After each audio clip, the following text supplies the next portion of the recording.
Tenemos ya la primera entrevistada de hoy a la tarde, la va a presentar Marta Zuviría.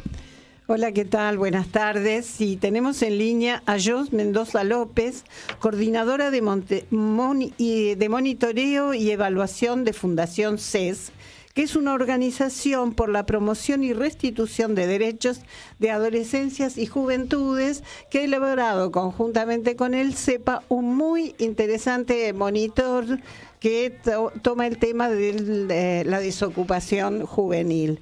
¿Qué tal, Jos? Buenas tardes, ¿cómo estás? ¿Qué tal, Marta? ¿Cómo estás? Buenas tardes. Buenas tardes. Por la comunicación.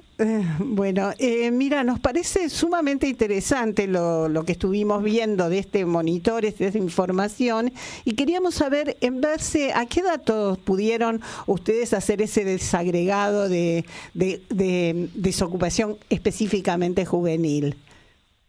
Sí, mira, te cuento. Nosotros lo que hacemos es que agarramos los datos que publica periódicamente el INDEC y que releva a través de la encuesta permanente de hogares, ¿no? Que hace ya varios años que se utiliza este instrumento para analizar algunas variables socioeconómicas de Argentina, digamos. Entonces, el INDEC publica estos datos que, aparecen, son series que van apareciendo con carácter trimestral, y nosotros lo que hacemos es, como vos bien decís, hacemos una especie de zoom o de desagregación de los datos para comprender qué pasa con las variables de empleo, entre otras, y del mercado laboral en general, en el caso de las juventudes. El INDEC, cuando publica los datos, para que nos tengamos una idea más clara, analiza la población juvenil en el rango que va de 14 a 29 años, ¿no? Publica como qué pasa en ese conjunto. Pero nosotros entendemos que son ahí adentro es un rango muy amplio, y ahí adentro hay distintas situaciones que van desde lo que sucede con las adolescencias, los jóvenes, y ya hasta los 29 años. Entonces, segmentamos los datos, analizamos subgrupos específicos, por ejemplo, lo que tiene que ver con los jóvenes de 18 a 24 años, de 25 a 29 y los menores de 18, para tener como mayor criterio de la complejidad que se presenta en estos distintos subgrupos. ¿Y qué es lo que les está dando como cifra, Jos? Porque yo ya estoy intrigado. A ver, ¿qué es lo que encontraron? Mira, la verdad es que cuando nosotros miramos los datos, la situación que vemos es bastante crítica respecto de algunos indicadores que son centrales a la hora de analizar el mercado de trabajo. Uno de estos datos críticos tiene que ver con la desocupación. Cuando el INDEC publica la tasa de desocupación de los jóvenes en este amplio rango que yo les decía antes, ya los datos son alarmantes, porque estamos hablando de desocupaciones que alcanzan a duplicar la de la población general. Pero cuando nosotros analizamos subgrupos como el de jóvenes entre 18 y 24 años, lo que vemos allí es que el nivel de desocupación, la tasa de desocupación, casi triplica la de la población general, ¿sí? Entonces, esta realidad de los jóvenes entre 18 y 24 años nos parece muy compleja y muy crítica, pues estamos hablando de triplica la desocupación en este rango etario a la de la población general, que ya de por sí son valores. Sí, yo tengo temor de preguntarte cifras concretas, porque ya lo de triplica me impresiona, pero ¿de qué cifras estamos hablando? ¿Hay diferencia entre hombres y mujeres? Sí, estamos hablando de 18%, que es el triple, digamos, de la población general. Es un dato muy alarmante, como les digo, que habla de una crisis vinculada a la desocupación en los jóvenes, Y ahí escuchaba la pregunta respecto de qué pasa con las mujeres. Creo que las estadísticas respecto de esto en general nos marcan y nos muestran claramente una brecha respecto de la desocupación entre varones y mujeres. Esto sucede a lo largo de casi todos los rangos etarios, pero hay, por ejemplo, una diferencia muy significativa entre la desocupación de varones y mujeres en el rango de 25 a 29 años. Estamos hablando de casi 5 puntos más de desocupación de las mujeres. Sí, yo miraba en uno de los cuadros que ustedes publicaron el día que se dio esa charla por Zoom, o no sé por qué sistema, que en realidad esa diferencia tan grande es generalmente en los sectores con más bajo nivel educativo. En los sectores universitarios la brecha se achica bastante. Es efectivamente así, ¿no? Sí, ahí lo que nosotros hicimos y que vos mencionabas, Marta, que fue, digamos, un espacio muy interesante donde trajimos a varios expertos de distintas instituciones a conversar sobre las problemáticas vinculadas al empleo joven. Y ahí una de las cuestiones que aparecía, que traían especialistas del Instituto Argentina Grande, tiene que ver con esto que vos mencionas, ¿no? Cómo la educación, las trayectorias educativas, en la medida en que se van alargando, es decir, las personas que logran transitar formación superior, bueno, allí vemos que todavía la brecha, si bien no llega, digamos, no es inexistente, ¿no? Existe una brecha, pero vemos que se reduce un poco. Y esto me parece que es una cuestión central a la hora de analizar la importancia, digamos, de promover y de fomentar que los jóvenes permanezcan mayor tiempo en el sistema educativo, ¿sí? Sabemos que cuando hay situaciones de crisis económicas, de urgencias respecto a la necesidad de un ingreso, allí muchas veces los jóvenes se desalientan respecto de continuar trayectorias educativas de más largo plazo, ¿no? Porque en definitiva estudiar, incluso para los jóvenes que estudian una carrera en una universidad pública, tiene un costo, ¿sí? Tiene un costo porque los jóvenes y sus familias tienen que hacer una inversión, digo, desde los traslados hasta el hecho de que si están estudiando, apostando a la educación superior, por ahí no tienen la oportunidad de complementar con un ingreso, ¿no? Sí, además la gente está totalmente engañada con eso, ¿no? Porque vos ves en la facultad las diferencias entre los chicos que pueden pagarse las fotocopias en el centro de estudiantes o pues de forma privada y los que estudian del celular, porque te dan, obviamente, hoy en día las materias, te dan la bibliografía digitalizada, pero estudiar del celular una materia, a veces vos te das cuenta después en las notas que sacan, ¿no? O sea que aún en los que están estudiando en universidad pública, que de algunos sectores creen que es una dádiva o un regalo, igual tiene un costo. Por más que los financien, es un costo importante y además el esfuerzo de probablemente tener que trabajar, ¿no? De todas maneras. Yo te consulto por el tipo de trabajo. Supongo que será un trabajo en negro, obviamente. Los pocos que tienen no es un trabajo formal. Esto que mencionás me parece también clave para terminar de componer esa foto, digamos, ¿no?, de situación. Por un lado decíamos el tema de desocupación que triplica la tasa general, y por otro lado esto que vos traes que tiene que ver con la calidad del trabajo, ¿sí? Cuando uno mira en términos de, bueno, qué tipo de trabajo efectivamente consiguen los jóvenes que logran, ¿sí?, incorporarse al mercado de trabajo, allí vemos que el trabajo no registrado, es decir, el trabajo informal, que no tiene, digamos, garantías de derechos, alcanza al 65% de los jóvenes que se incorporan. Y esto realmente también es una cuestión, porque a esto yo le sumo una realidad, también nos muestra el Estado. Cuando miramos una foto ya más en un gráfico que, si se quiere, puede analizar una serie histórica de datos de cómo se va comportando la generación de trabajo a lo largo de los años, vemos que va ascendiendo la cantidad de personas y sobre todo de jóvenes que se incorporan a trabajos no registrados en los últimos años. Esto significa que mucho del trabajo que se genera, o mayoritariamente el trabajo que se va generando, las oportunidades que se van generando, son informales, como vos decís, son en negro, sin, digamos, garantías, sin formar parte del sistema previsional.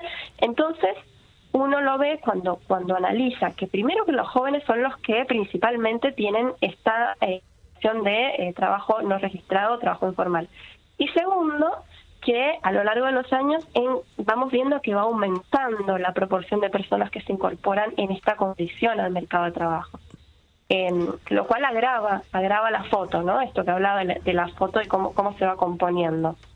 Sí, en realidad son tantos los temas que agravan esta foto, porque por un lado también el hecho que muchas personas que en edad de jubilarse o bien no se jubilan o aún jubilados sigan trabajando, impide la incorporación también de los jóvenes. Y por otro lado, los jóvenes que en muchos casos incluso con trabajo registrado, trabajan desde su casa, trabajan a través de la pantalla, tienen en general trabajos que son muy extensos en el horario, ¿no?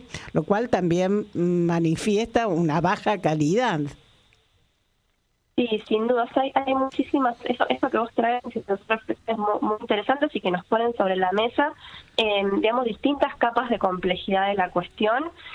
Por un lado, sin dudas, la cuestión de la caída fuerte, el poder adquisitivo, digamos, tiene mucho que ver con esto de personas por ahí jubiladas o de la tercera edad que están volviendo al mercado, muchas veces también en condiciones de informalidad para complementar para comer, digamos, ¿no? Estamos hablando de cuestiones ahí de trabajos informales para poder cubrir lo básico.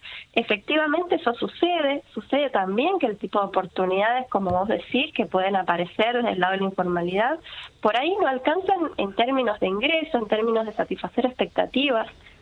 Digo, algunos estudios también hablan de que te van cayendo las expectativas. De alguna manera, en la medida en que cada vez hay más condiciones de informalidad, eso también influye en qué tipo de expectativas tienen las juventudes sobre el trabajo, ¿no? Y qué tipo de miradas sobre el mundo laboral van teniendo los jóvenes, que estamos lejos ya de pensar en el trabajo como una vía directa de acceso, no sé, a la vivienda propia, ¿no? Ahí me parece que también es interesante esa reflexión, ¿no? Porque a veces parecería que acceder o no acceder al trabajo es una cuestión individual y que el tipo de trabajo al que acceden los jóvenes también es una cuestión individual.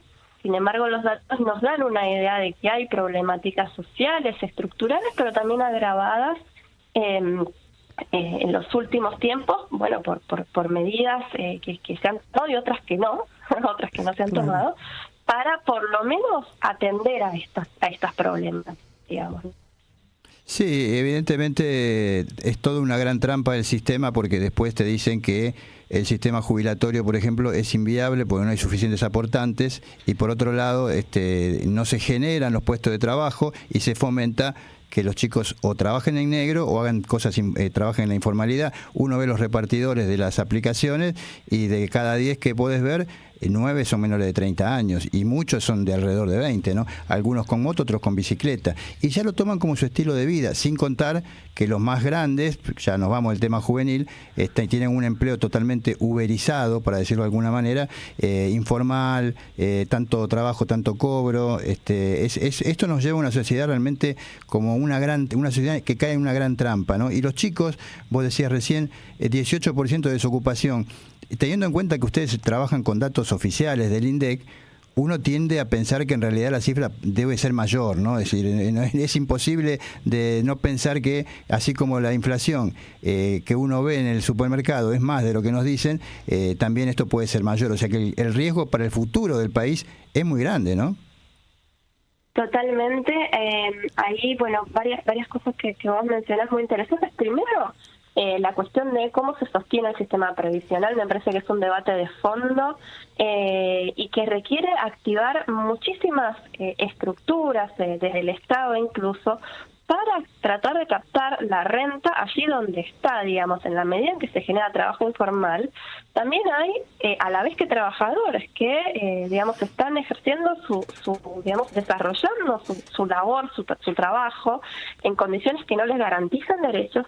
También probablemente hay toda una cadena que va haciendo uso de ese trabajo y que no paga, digamos, lo que corresponde en términos de cargas impositivas, ¿no? Si pensamos en el trabajo plataformizado, por ejemplo, digamos, uno tendría que pensar, bueno, ¿cómo efectivamente le cobramos los impuestos que corresponden a las plataformas que hoy están operando en Argentina, digamos, ¿no? Porque efectivamente el debate sobre el sistema previsional es un debate importante y que me parece que como sociedad por ahí es necesario profundizarlo.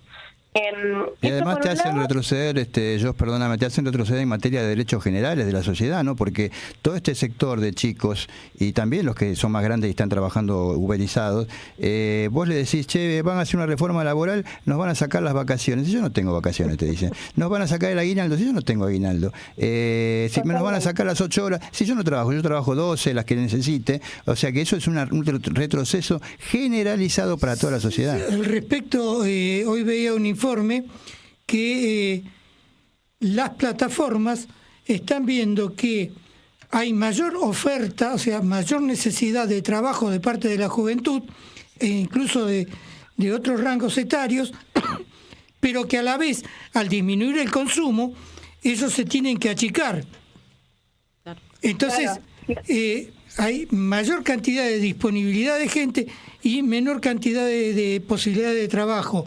Y encima están bajando las comisiones. O sea que tienen que trabajar más horas para cobrar lo mismo. Estaba viendo un informe que lo que antes se hacía en 5 horas, hace unos meses, ahora tardan 10 horas diarias. Por ejemplo, los repartidores que están incluidos entre el gremio de comercio, digamos. ¿Es posible que sea así? Mira, nosotros no analizamos efectivamente en este informe, digamos, esos datos, pero me parece que está, digamos, pueden estar, por lo que vos mencionás, muy en relación con esto que decíamos, ¿no? Y lo que mencionaban también respecto de la cuestión del trabajador, la trabajadora y la tendencia a individualizar el problema, ¿no? A no verlo como una cuestión transversal, esto que decías en términos de derechos, ¿no? En qué manera los trabajadores sienten que también están definiendo sus derechos cuando defienden el aguinaldo de los trabajadores. Ahí me parece que es importante también, que es un riesgo de esta informalidad, ¿no? Que en definitiva atenta contra generar objetivos comunes, ¿no?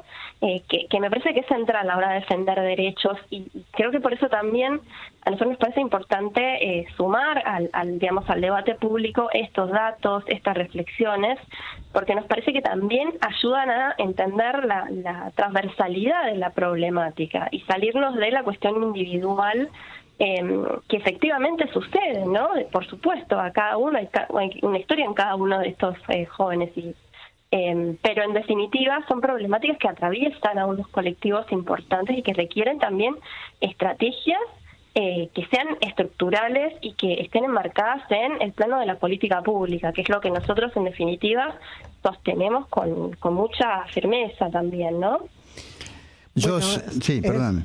Yo digo, muy interesante, la verdad que nos diste una explicación, pero a mí me quedan un montón de preguntas todavía, la verdad. Pero bueno, hoy no tenemos tiempo, pero te queremos agradecer todo este informe tan interesante. Crudo, pero imposible de esquivar, ¿no? Porque es la realidad que nos toca y nos afecta a todos, ¿eh? Porque así como... Es un problema social. Así como los chicos dicen, bueno, yo no tengo aguinaldo, yo no tengo ni qué me interesa, también los sectores que están con empleo formal, tampoco les interesan mucho estos chicos, bueno, porque ellos no quieren trabajar, porque es verdad, además algunos de ellos te dicen que prefieren la bicicleta o la moto, ¿qué te van a decir? Si es la suerte que les tocó. Así que toda la sociedad tiene que estar preocupada por eso, así que es muy importante el informe de ustedes. Jos, muchísimas gracias por todos estos minutos para Tiempo de Resistencia. Gracias a ustedes. Bueno, hasta luego, hasta pronto. Bueno, Jos Mendoza López de la Fundación CES y este informe que realmente nos deja, ¿no? Con muchísimas reflexiones.